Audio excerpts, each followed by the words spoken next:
Dr. Bill Rawls, welcome to the Live Long and Master Aging podcast. Thank you. It's a pleasure. Really good to talk to you. So you are a fourth generation physician. You are from a medical family, and you start your book with a story that it may well surprise some people that we're hearing this from someone with such a rich medical history, a dramatic personal health crisis.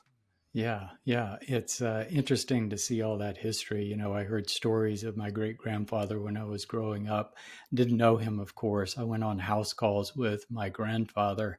My father was always in the hospital, you know, when I was young. I hardly saw him. And I ended up going that same route, but my journey has been a bit atypical in that I didn't end up following the conventional pathway of most physicians.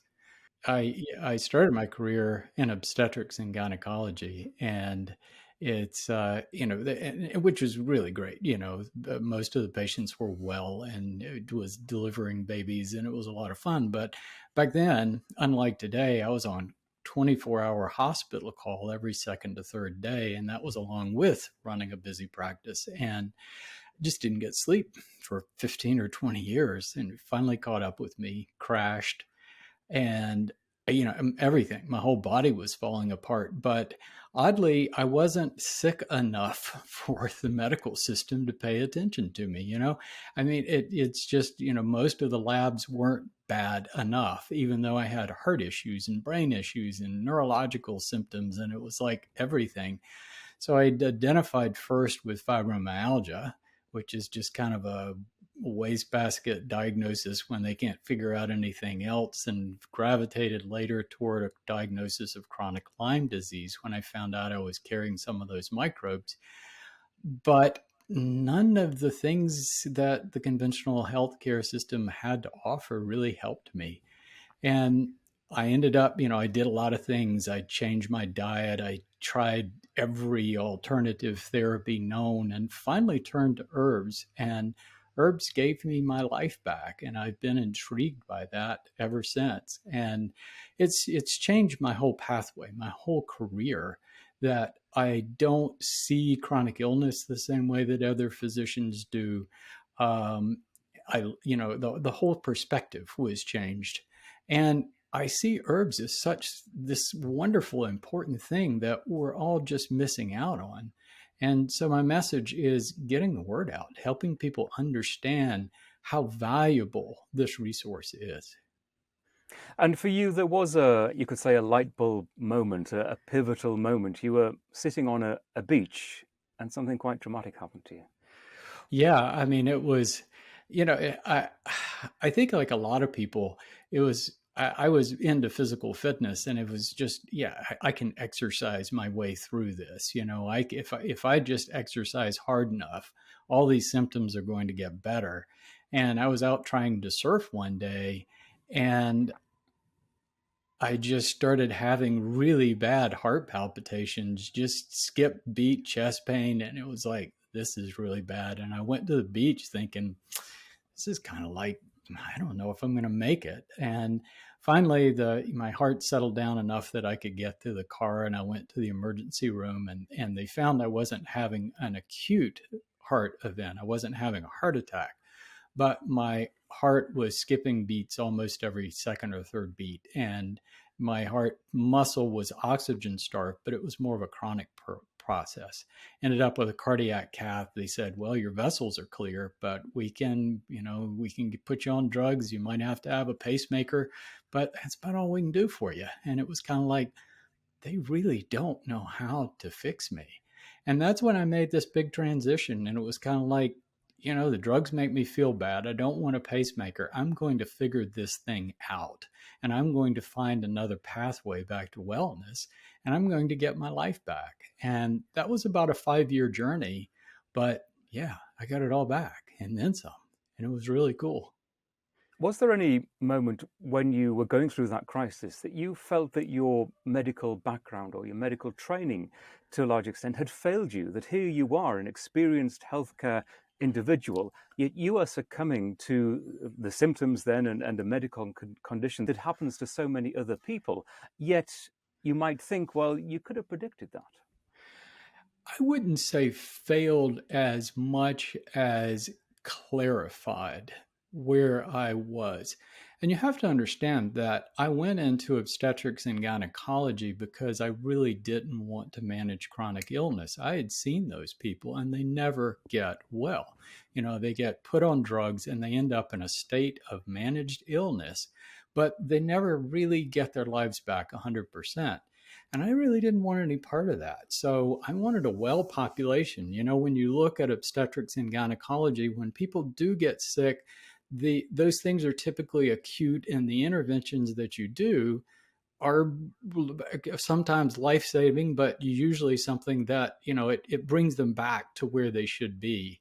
And I enjoyed that. But when I crossed over that line to chronic illness myself, I knew what I was in for and I knew what my life was going to be like. And that kind of pushed me over the edge to say, no, there has to be a better way. There just has to be a better way. So what did you do at that point? You acknowledged that there had to be a better way, that there had to be changes in your life and perhaps the way in which you share medical knowledge with other people. So what did you do? It's all in how you ask questions, right? It's all how you ask questions. So when a person comes in with any kind of illness, the question is, what's the diagnosis, right? So we want to know the right diagnosis. And when that comes to acute situations like a heart attack, a broken leg, something like that, that cause and the intervention that you have to do is pretty obvious. But when you cross over into illnesses like dementia, autoimmune diseases, Parkinson's, all of these kinds of things, that cause, that there's not that obvious pinpoint cause that you can't go in and just surgically fix that thing. So you end up, so in chronic illness, searching for a diagnosis. So we're defining the person's symptoms and we're trying to get some category to put them in. And it's typically to find out what drug to put them on or drugs to put them on. And what I really came to understand is that drugs have the capacity to reduce symptoms and artificially block the processes of illness, but they don't have the ability to promote healing or restore a normal state of wellness. And what's missing is the question. So what I started asking is, why am I ill? What caused me to end up in this situation? And some things were obvious, if you go with sleep, that's a really bad problem. I didn't really understand all the reasons why. And even back in the 80s and 90s, they were questioning, well, do we really need to sleep so much? It's such a waste to be there, to have to sit in a bed for 8 hours. Can't we get by with 4 hours? I bought into that. And I can tell you, it's a really bad idea. So, we need sleep. So that was obvious. And the sleep affected my stress levels. So, I was continually trying to balance community, being a father, being a husband, doing this really crazy practice. So a lot of stress. And that meant I wasn't eating properly. But the only thing that I was doing right was trying to exercise regularly whenever I had the chance. Everything else I was doing wrong. So obviously, those are the things that started changing. That I gave up the obstetrics call. I created a practice that evolved into something that we'd probably look at and call a functional medicine practice now. So my practice changed. It took me a long time to get my sleep back. I changed my diet, and all of that was an evolving process. But that helped, but it didn't get me where I needed to be. And then the diagnosis of Lyme came along, and I thought, I'm carrying these microbes. If I can take some antibiotics to get rid of them, and I took antibiotics, and that made me sicker instead of better. And then the herbs, it's like, okay, I research all these herbs that have antimicrobial properties. I'm still killing the microbes. And then I started getting better, and it's like, yeah, this is working, and I kept, working that equation for about 5 years until everything got back. But stuff that you wouldn't really think was part of Lyme disease, like my blood pressure. I had been diagnosed with essential hypertension when I was in my 30s. My blood pressure went to normal. My cholesterol went to normal. My blood sugar came down. All these other things, constipation, GI issues, all of this stuff, all resolved. when I was taking the herbs. So that forced me to really ask, well, what are the herbs doing and how are these things working? So at first, I explored all the herbal traditions, traditional Chinese medicine and and Ayurvedic medicine and all the different things. Those all predate science, and my Western mind needed the science. So I started looking and asking that question of, what are the herbs doing at the cellular and biochemical level? And that's really took me to a whole different place of where I am now and looking at this equation of, cellular wellness. And just going back to the lifestyle that you were leading, as you described it, a life full of stress, of probably not the optimized diet that perhaps you've moved on to, a life of too little sleep, that really describes the existence of so many people. You were a busy doctor existing in that lifestyle, but it could apply to teachers, it could apply to engineers, it could apply to cleaners, it could apply to busy parents today. And that's why there is such and it's not an exaggeration, that's why there is such a health crisis, not only in this country, the United States, but around the world. Yeah, it's huge. I mean, it's what we eat, it's how we go about life. Average Americans sleep in 6.5 hours average. It's not enough. So all of these things, but we're also not taking advantage of this natural plant chemistry that I think is so remarkably important too. So even people who are striving for longevity, so looking at how the herbs are actually affecting our cells, whether you're talking about preventing chronic illness, slowing aging, and enhancing longevity, wow, it's a powerful tool. It really is. So let's dive more deeply into what you have discovered since that crisis-laden period of your life, and you begun to explore the reasons why you were feeling like that. And you've talked about herbal medicine. Your new book is the Cellular Wellness Solution. I have it here. It is a hefty book. It is from page to page. It is full of valuable information, and it is a deeply researched book and deeply referenced book as well, I should add. What prompted you to write this?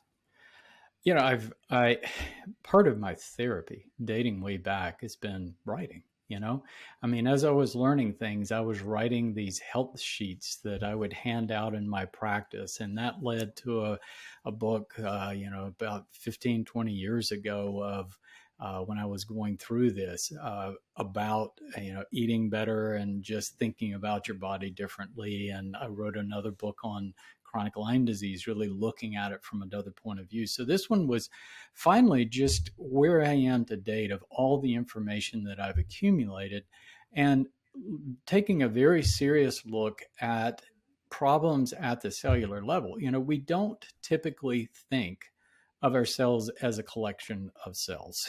It's, we think about the whole, we think about our body. But when you get right down to it, this all life is built on this model of a living cell. So we are a collection of trillions of cells. Everything that happens in the body, whether it's your heart beating, brain impulses firing, thyroid hormone being produced, or cartilage being reworked, it's all done by cells. Absolutely everything. And your health is a complete reflection of cells in your body. So we are made of cells, and our health is a direct function of our cells. What symptoms are, and this was really significant, just coming to this kind of simple thing. I mean, I look at it now and it seems so simple, and it took me 10 years to get to this. But what symptoms are when cells are stressed or injured in the body. We don't think of symptoms that way. It's kind of this nebulous discomfort that we think about. But specifically, like if you twist your ankle or if you block off a coronary vessel, you stressed cells or injured cells. And when cells are injured, they do two things. One, they release chemicals that send a message to the brain that tell the brain that something's wrong. So we feel it as pain or discomfort. But the second thing is you lose that function, or that function becomes compromised, right? you lose heart muscle, or you lose the function of being able to walk if you sprain your ankle. So any symptom is a reflection of stressed cells. Now, we all have symptoms from time to time, right? So symptoms resolve spontaneously. And what that is the ability of cells to repair and regenerate themselves. So you twist your ankle, you start walking on a crutch and take some pressure off of it, it's going to heal. Well, that's cells rebuilding and regenerating. You unblock that coronary vessel, and your cells in your heart are going to recover unless you've killed them off completely, which is a bad thing, of course. People often refer to the body's extraordinary ability to heal itself, and we've probably all experienced that to some extent. And what it's all cellular. Exactly. That's exactly what you're saying, that it starts with our cells, which I know for a lot of people is just difficult to get your head around, that really the root of everything starts with our cells. Absolutely. Absolutely. You know, and what chronic illness is when the stresses don't let up. It's like if you don't unblock that coronary vessel, sooner or later, the cells in your heart are going to die. If you keep walking on a bad ankle and don't use crutches, you're going to keep having pain and discomfort, and you're not going to get that function back. So what chronic illness is chronically stressed cells. So what we're doing with drugs is we're blocking that impulse. You know, we don't want our brain to hear the message of that pain, and we want to kind of hobble through and jigger, you know, those cellular functions as much as we can with those stressed cells so we can keep on going, but we never get well. So the only way to get well from a chronic illness is to address the stress factors. So yeah, when we have chronic illness, what it is stressed cells in the body. So if you have a number of symptoms, that's just chronically stressed cells. So when we look at what we're doing with drug therapy, we're basically blocking that impulse that, you know, the stress cells are trying to get our attention. Well, we don't want to block that. We don't want to be bothered. And we kind of jigger how our compromised cells are functioning so we can get some function back. And that's what we do with drugs, but we don't get rid of the cellular stress, so we never get well. It's like walking on that bad ankle. It's just never going to heal itself. So it really, here's the really cool thing, is when you start asking the question of what causes cellular stress, there are only 5 categories of things, and we've already talked about some of them, right? So cells need 5 things. There are 5 categories of things that can affect our cells. So 1, what you eat. If you're not nourishing your cells properly, they're not going to function properly. Toxic environment. We have not only chemical toxins, but radiation and all of these kinds of things in our environment, a lot of things that weren't here 100 years ago. Well, they're compromising cellular functions. Stress, chronic stress, and not sleeping. Cells need some stress to get going, but they need downtime. And where they get most of their downtime is at night when we're asleep. That's when recovery is happening. Physical activity, what we're doing when we exercise more than anything else. Now, exercise does a lot of good stuff, but the big thing it does is increase blood flow. And when we increase blood flow, that delivers more nutrients and pulls away more toxins from our cells. Our cells depend on that. So, but I put in that category of physical factors also trauma and things like that, like stressing your ankle. The 5th category, this is the big one. Is microbes. We're just exposed to thousands of microbes. I heard the other day that every time you take a breath, you breathe in 1,000 different kinds of viruses. So we have things coming at us, and they're affecting our cellular functions.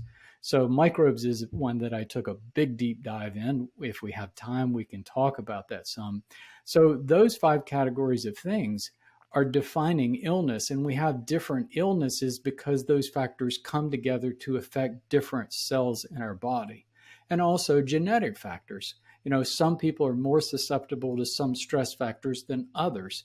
So we have a lot of different illnesses, but all the illnesses are different presentations of cellular stress, of chronic cellular stress.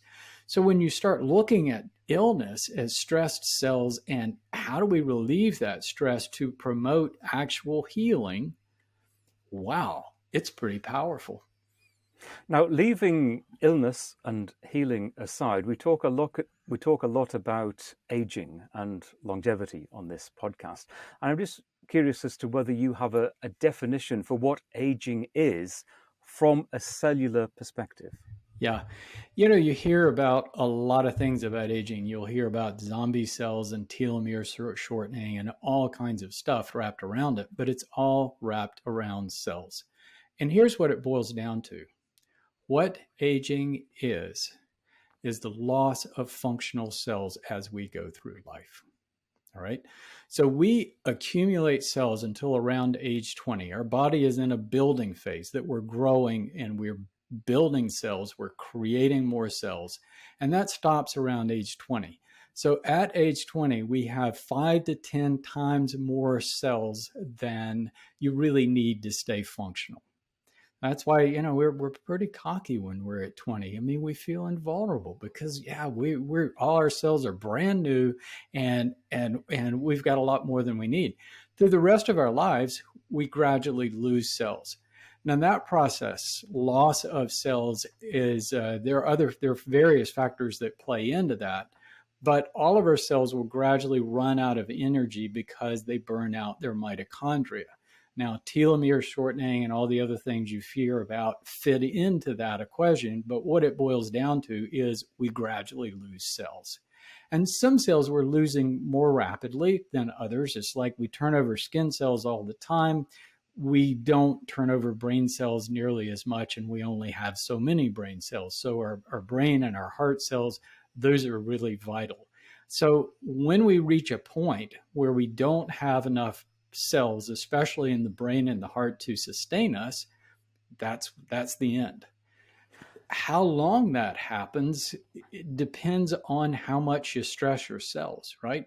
So if we lived in a perfect world where there was no stress, that we had just perfect conditions, it's theorized that our cell count just from loss of mitochondrial function would carry us about 120 years. And that's the longest that any person has ever lived. 121 is the limit that we know of. But most people don't come anywhere near that because when we're stressing ourselves with bad food, not sleeping, and all of these other factors, we burn out cells a lot faster. So the faster you burn out cells, the quicker you're going to reach the end. And it's as simple as that. So taking care of your cells is so unbelievably important. Which is why the processes of regular listeners to this podcast will know we've talked a lot about autophagy and mitophagy in the past, essentially the renewal process for those cells, right. Mitophagy renewing our mitochondria, which are so important, the energy centers of our bodies, really they keep us going every day, but those cells don't last forever. And I think what is fascinating, especially very recent research, and you delve into this to some extent in your book, is what we can do to nurture that process. Yeah. Well, you know, we've talked about some of those things. It's our diet in America, overloaded with carbohydrates. I mean, you know, I think of it this way. What we're doing with carbohydrates is very unnatural. Our bodies, our cells are just designed to run lean. They're not designed to do that. And it's like taking an old steam locomotive on a track and putting the brakes on and just keeping shoveling coal and packing that engine up as hard as it'll go, but not using the energy to run the engine and run the train. And you blow the engine out. Well, that's basically what we're doing to all the cells in our body with excess carbohydrates. And, you know, it's just really harmful. So it really inhibits the autophagy process. I mean, we could just go on and on about carbohydrates. Clearly, a lot of people are huge proponents of keto diets these days, which are clearly much higher in protein and fat than carbohydrate. On the scale of low carbohydrate, high carbohydrate, low protein, high protein. Where do you settle? Where do I settle? Yeah. I have just a few basic rules for diet. I try to follow them every day of my life, and it works for me just wonderfully. Um, the first is I try to make whole foods a preference. I mean, when you talk about whole foods, a whole piece of salmon, a whole piece of broccoli, you're talking about cells. An apple is made of cells. A piece of salmon is made of cells. Cells contain the nutrients that our cells need. So when we eat whole foods, we're eating all the right nutrients for our cells. When you eat carbohydrate extracted from a seed, that's a very different thing. So eating flour from bread is not the same thing. So whole foods, I try to eat more vegetables than anything else. Truly, more than 50% every day. It's not that hard to do. Even if you don't like vegetables, you can still fit them in. So I try to eat a lot of vegetables. They have lots of fiber, low carb, all the great things that we need. My carbohydrate, I don't really go ketogenic. I set a limit of 150 grams of carbohydrate a day. Now ketogenic is 75 grams. And what that means is that you are running your body on ketones and your brain is running on ketones. And that's okay, but it's not really how we're designed. We're designed for some carbohydrate. So I think about it this way. Fats are good for the slow burn. When you need the long haul. So our heart burns mostly fat. No matter what you eat, it's going to burn mostly fat. Our brain, however, likes glucose. It runs a little, glucose is fast energy. The body can break it down and get lots of energy really fast. It's a very reactive molecule. You don't want too much of it. So so I think having some glucose, that's starches and sugars, however you get them, I prefer to get them from whole foods, like a whole fruit, a whole banana, whatever. But I set a limit of 150 grams of carbohydrate.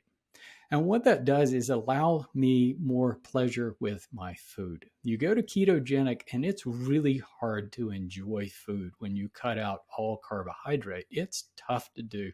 I've tried it over and over again. I've even tried it, a vegetarian version of it, and it's really hard. And I found if I bumped my carbohydrates up to 150, I was comfortable, I could eat a little bit of carbohydrate. I could eat some fruit. I could eat things that I enjoy, but not push it so much that, then I'm really worried about the adverse effects of carbohydrates. And I measure that with a test called a hemoglobin A1C, which is measuring the process of glycation or the harm that glucose, blood sugar, is doing. And mine stays about 5.2, which is quite normal or quite good for someone of age 65. Most people are sitting about 6 in America or worse. 5.2, that's very acceptable. And so I can do that on 150 grams. And then I kind of split up my food. I eat some meat, I eat some nuts. I eat a pretty good variety, but that 150 allows me to enjoy some things in life. Like I'll occasionally have a piece of pizza, as long as it doesn't break that 150 for the day. I might not. The other thing that I do is that concept of intermittent fasting, that I typically narrow my eating window down to 6 to 8 hours. So I'll typically get up and have a really low carb breakfast. Like one of my favorites is a fried egg, and I take just mixed salad greens and saute them with a little pesto. That's breakfast. Really low carb. I won't eat anything until lunchtime. And then I'll eat all my calories between 12 and 6. And I don't eat after 6. And that, I don't get hungry like I used to when I was younger, and my weight is good, my hemoglobin A1C is good, and life is really pleasurable. And I found it's just a lot more doable, and I've been able to do it consistently, where most people find sticking to a ketogenic is just really hard. And I think it's not just sticking to a ketogenic diet. There are lots of other regimes that people find very difficult to stick to, whether it's a fasting regime. And one thing that I've learned through doing this podcast and talking to people like yourself is that a lot of people gravitate to the kind of regime that you're doing. And actually, I do as well. And that is time-restricted eating all of your food within a limited period of time, and generally not going over 5 or 6 p.m. And one of the big pluses of that, of course, is that you tend to sleep much better for that. But Oh, there yeah. is a powerful amount of, there is a tremendous amount of powerful research behind this idea of time-restricted eating. Yeah, I've listened to your other podcast, and there was a gentleman that talked about fasting, and I think there's a place for fasting. It's hard to fit it into regular life, but intermittent fasting is a little bit more comfortable. And something that came out of studying the research behind autophagy. So autophagy gets its name from self-eating. That if we don't eat anything, then our cells have a survival mechanism of breaking down their parts to generate energy and rebuild themselves, which is really great. But it turns out that they're doing that all the time anyway. And you suppress that when you eat a high carb diet. There are a lot of different things that can suppress it. Regular exercise stimulates it. So we want autophagy. It's going on at peak levels at night. It's really a big part of your autophagy. So autophagy is cellular housekeeping, the ability of cells to, prune bad proteins, DNA, et cetera, and rebuild themselves. But something that interesting came out of that work is if you are fasting for less than 16 hours, your cells aren't cannibalizing their own parts to create energy. They're basically just pruning and fixing. Once you go over 16 hours, your cells start cannibalizing their own parts just to stay alive. So I think, there are some really good parts of fasting, but I worry about doing it too often. And I have to ask a question, well, is it necessary to really be healthy or get that longevity if you're fasting like 16 hours, but not over, and you're doing that virtually every day? That makes a lot of sense to me. Bill, the word wellness has become commonplace in our discussions about health these days. Some people actually prefer wellness to health care. Do words matter in these discussions as far as you have them? The healthcare industry uses wellness inappropriately when they're not really able to offer true wellness. I've kind of I've noticed that over the years. Words matter in the sense that it's how we communicate ideas, and so I would also say, something I talked about in the book is that wellness is relative. When we talk about that 20-year-old at peak cellular health, especially if they're doing all the things that they should be doing to stay healthy, that's probably peak wellness. So at age 65, I'm not going to get that kind of wellness again. I've lost a lot of cells over the time, but the point is that at age 65, and even after having this really bad health crisis in the middle of my life, I know I burned a lot of cells through that period of my life. Man, I'm enjoying health that is much better than the average person. I'm physically fit. I don't really have any significant symptoms. I'm doing things that I had no idea that I would be doing at this point in my life, like kite surfing and things like that. And I feel great. My brain is working great. My cholesterol is normal. My blood pressure is normal. I mean, it's just, it's really cool to be able to have that at this point. So I would say, wellness is the absence of debilitating symptoms. And it is, you have to look at it from an age point of view, and and translate it to that, extrapolate to that age. We've touched already on the issue of sleep, which is so important. In fact, I always put sleep at number one of the list of things that I need to get right to maximize my wellness. Clearly, diet, exercise, and focused supplementation are all important. But if sleep isn't got right, it's going to be a bad day. It's generally going to be a bad day if I only have 4, 5, or 6 hours of sleep. And you write in your book about melatonin, which is probably the most popular supplementation to help people with their sleep. It's also quite misunderstood, isn't it, in terms of how it helps us? Right. It's low doses of melatonin, I think, are okay every now and then, but the best sleep is natural sleep. We for years, because sleep is such an issue, we try to manipulate sleep with drugs and supplements and all kinds of other things to force the body into sleep. And we tried, all of the drugs are just hitting one particular pathway in the brain. And I'd like to think of sleep as a state in which, during the daytime, we have a flow of hormones that are stimulating and keep us awake, and that's led by cortisol. And then later in the day, cortisol starts to go down.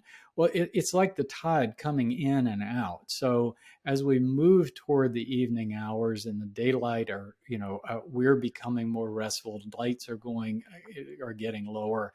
We secrete melatonin, and that initiates this other tide. So you have the stimulating hormones flowing out and the calming hormones flowing in to that sleep state, and that starts reversing in the early hours of the morning. So to try to hit it with one thing, one drug or whatever, it just doesn't work that well. So there are herbs out there that we use that are mildly sedative. There's certainly drugs that people use too. The drugs are elephant guns. The herbs are more like fly swatters. It's just not going to be nearly as intense. People, everybody wants to be able to take that one thing that gives them 8 hours of perfect sleep with no habituation and no side effects, and just doesn't exist. The thing that helped my sleep the very best, and it was years to get it back, was good health habits, taking care of my cells. And interestingly, the herbs that I was taking just to restore my general health, the ones that I was taking that I thought was treating Lyme disease, that's what got my sleep back. And I realized what they were doing was they were restoring my cellular health, and everything was working better. So there's another thing about thinking about that cellular model. We all hear about hormones and how we can tweak our hormones, and nobody asks, well, what are the hormones actually doing? What hormones are doing is cells talking to other cells. So we're a unit made of cells, and to coordinate all those functions, all the cells in our body have to talk to one another. And we have the brain that basically, through our 5 senses, senses everything that's going on around us, and as sending messages to our cells through nerves and hormones to modify cellular functions to meet those needs that we have, whether as we're going about our day or going about our evening. So they're just, they're literally thousands and thousands of chemical messengers in the body. And what they're all doing is cellular communication, coordinating functions. So if we're chronically ill or out of whack or chronically stressed or not sleeping, it's because those communications are disrupted. So the interesting thing is, you have lots of different kinds of doctors trying to tweak hormones, get hormone levels, and let's tweak the hormones. And in anti-aging, let's give growth hormone, let's go all these hormones. And what I would say to that is, if your hormones are disrupted or low, it's because you're doing things that have disrupted cellular functions, or you have affected the cells that are producing those hormones. So what I've found is when you enhance cellular wellness, when cells are well, when cells are working at their peak performance, all of those hormones will self-balance. Your body will self-regulate. So taking care of your cells should be the first step. And whether you're talking about anti-aging, recovering from an illness, it doesn't matter. It's just so vitally important. Now, one of the big problems for so many people is accepting what you say, reading a book like this, which is packed full of information, suggestions about different herbs that we can take to benefit us in certain ways. The key problem for most people is, where on earth do I start? You can acknowledge that you have issues that you need to address, and that you can address those issues with dietary changes, with exercise changes, by using certain herbal supplements, but where to start? And for most, I imagine this huge spreadsheet listing all of the reasons why we want to change, and then on the other side, all the potential ways in which we could change and what we could use, and then perhaps a line on the bottom that says, well, these are going to cost you money. What can you actually afford? So what Right. is your advice to people in terms of what practically they can do? Well, that's a big reason why I bought the book. And the book is truly 4 books in one. So the first book is that concept of cellular wellness and just thinking about it. The second book is really understanding herbs differently from a cellular wellness point of view. So when we take an herb, the chemistry, we're taking the protective chemistry of the plant. So plants are cellular organisms just like we are, and they're producing these robust spectrums of chemicals to protect their cells from free radicals and radiation and toxic substances and every variety of microbe known. So all plants, all herbs have antimicrobial properties, and that's a big deal because that's a big factor in chronic illness and longevity and everything else. We probably aren't going to have time to get into that microbe factor, but that's a huge part of what the herbs are doing.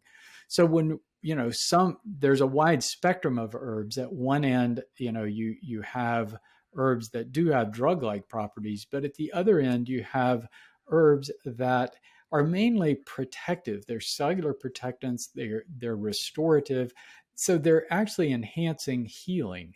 And what happened to me, I was taking all these herbs. I thought I was just killing a microbe, but what they were doing is balancing all of the microbes in my body, including the ones that we've actually found that we have in our tissues, in our brain, and our heart. It was balancing those microbes, promoting autophagy. There are very good studies that showing that herbs promote autophagy, and they do that by protecting cells of the body from all of these stress factors. So when you take an herb, you can think of it as an intense cell protectant, which whatever you're doing, whether it's diet or anything else, you're going to get a, a exponentially increased benefit from that herb. There's just really nothing quite like it on earth that's going to give you that benefit. So the second book is really helping the average person look at that concept of taking herbs, which really looks kind of scary when you look at all the traditional herbal medicine and all of that. It's not. Everything can be simplified. When you bring everything down to the cellular level, absolutely everything is simplified, including herbs and which ones you should use. So that's book 2. Book 3 is just guidelines about diet and environment and lifestyle and getting better sleep. And then book 4 is part 4 of the book is just about applying those to different kinds of problems like brain and dementia and those kinds of things, which I think is really important. But the herbs are such a big part of the whole thing. There are a lot of companies out there that make herbs. My biggest disappointment is that so many companies are shortcutting the quality of the herb and the intensity. What you're buying is quantity of phytochemicals, the plant chemicals. And what for most products, you're getting a lot of marketing hype and not much plant chemistry. And so, one of the things that I did in my practice when I was struggling with this with patients, I was trying to recommend herbs and recommend products. And I ended up, creating my own products to my specifications that really have like 5 to 10 times the concentration of these chemicals, and just making that whole process easier. But there are other companies out there that do that too. But it's if you take the right concentrations, man, it can totally change your life for sure. It did mine. And I think one of the points to make here is, at least this is what I believe, is that you shouldn't be overwhelmed by the task ahead and the amount of information that's there. And you've written these very detailed books. There's information, there is reliable information, but we do have to be self-motivated, don't we? Because no one is going to do this for us. Ultimately, we have to take the decision ourselves that we want to change, or at least adopt a different lifestyle. You've got to do the research and then apply what is best for you. Yep. I think that's a very important message. It's it's all about personal accountability. When we lose our health, and this was true with me too, what you want is to go to someone else, a doctor or whoever, and say, "Hey, I'm in bad shape.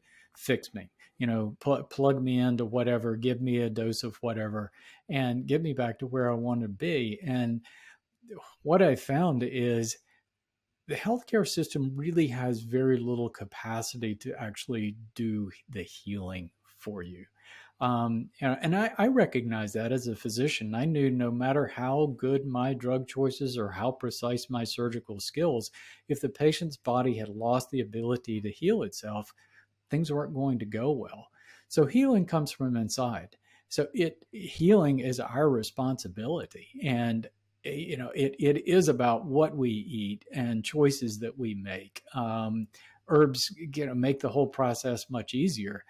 But that's what it's all about. And if you want to live long and live well, you have to do some basic things. Wow, the trade-off isn't so bad though, I add vegetables in my diet. And I don't eat tons of carbs, and I cut my eating window, and I'm picky about my sleep, and I take a bunch of capsules every morning. But hey, I'm 65 and just living a great life. And you've almost, I think, just answered what was going to be my final question, which is talking about longevity as we do on this podcast. It's about looking to the future. And I just wonder what your own vision about your future is. Do you dwell on what life is going to be like in 10, 20, 30, 40 years' time? Who knows? Yeah. And if you do think about that seriously, how do you apply the knowledge that you have to how you live every day now to try to achieve that longevity? Yeah. I'm very realistic, and I follow all the science. I look at all the anti-aging drugs and all the things that they're doing. And quite frankly, when I look at it from a cellular wellness model, I see flaws in virtually all of them. And I'm realistic. Looking at that cellular model, I burned a lot of cells between my 30s and 50s. And I'm probably not going to make it to 100 years old. That's okay. But I intend to live well without symptoms, being able to enjoy my life as long as I live. And I hope to be able to make it to 80, 90, maybe beyond. But I don't want to go beyond that if I'm not living well. And the message that I would have is, I did some things that weren't smart retrospectively that I would probably change in through a large portion of my life. But I stopped doing that, and just what I got back was extraordinary. So no matter what your cell count is in your body, if you're taking care of those cells, you are going to live at a higher level of health than most people have the capacity to live. It is as simple as that. And yes, there are probably going to be all kinds of technologies and potential miracles coming down the pike. But again, I think a lot of those things are flawed. And the things that can matter so much, what we eat, how much time we take to sleep, and taking herbs every day, and just getting out and walking every day, those things will matter more than any longevity drug they ever will come up with, period. I think that's a great message, and I wish you all the best with the decades ahead, and especially this book. It is a great read. It is a deep read, as I say, but there's some really valuable information in there. Dr. Bill Rawls, thank you very much. Well, thank you so much for having me. It's such a pleasure.